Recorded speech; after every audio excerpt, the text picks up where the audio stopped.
Je voulais absolument montrer mon opposition à toutes ces lois misogyniques contre les femmes et contre le régime aussi. Et je voulais partager le message partout, les femmes iraniennes.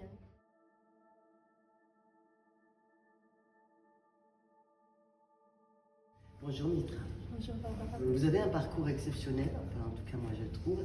Est-ce que vous pouvez nous en parler et nous expliquer un peu toutes les choses merveilleuses que vous avez faites? Merci. Bon, je suis Mitra Ejezipour.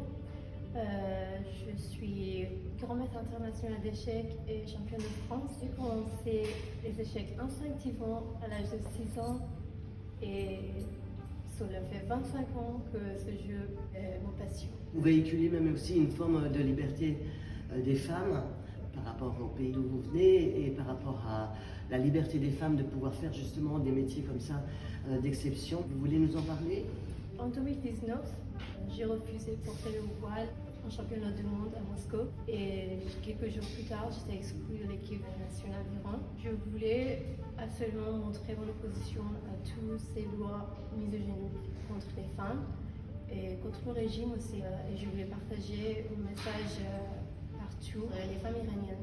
Et depuis, j'habite ici en France et en 2023, j'ai obtenu la nationalité française. Génial, super.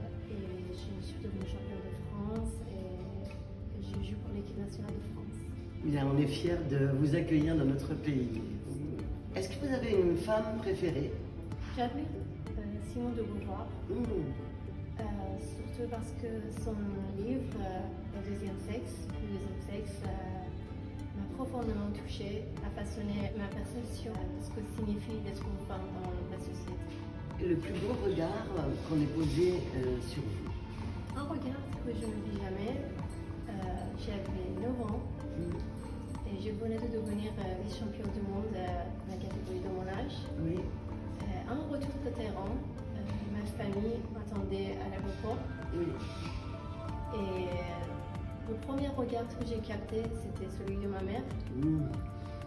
C'était plein de joie, De fierté. de fierté. Et ça, je n'oublierai jamais. Et après, pour la suite, à chaque fois que je me battais pour le championnat,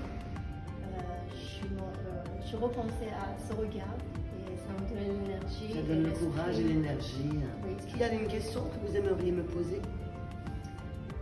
Oui, Barbara. Comme tout dans les échecs, la prise de risque est cruciale pour atteindre la victoire. Est-ce que pourriez-vous parler d'un moment où vous avez pris le risque, un risque créatif dans votre travail, création de mode, et comment cette expérience a influencé votre approche de dessin? Alors, en fait, les risques, c'est pas juste à un seul moment, c'est en fait un peu presque tout le temps. À chaque collection, c'est à chaque fois un renouvellement.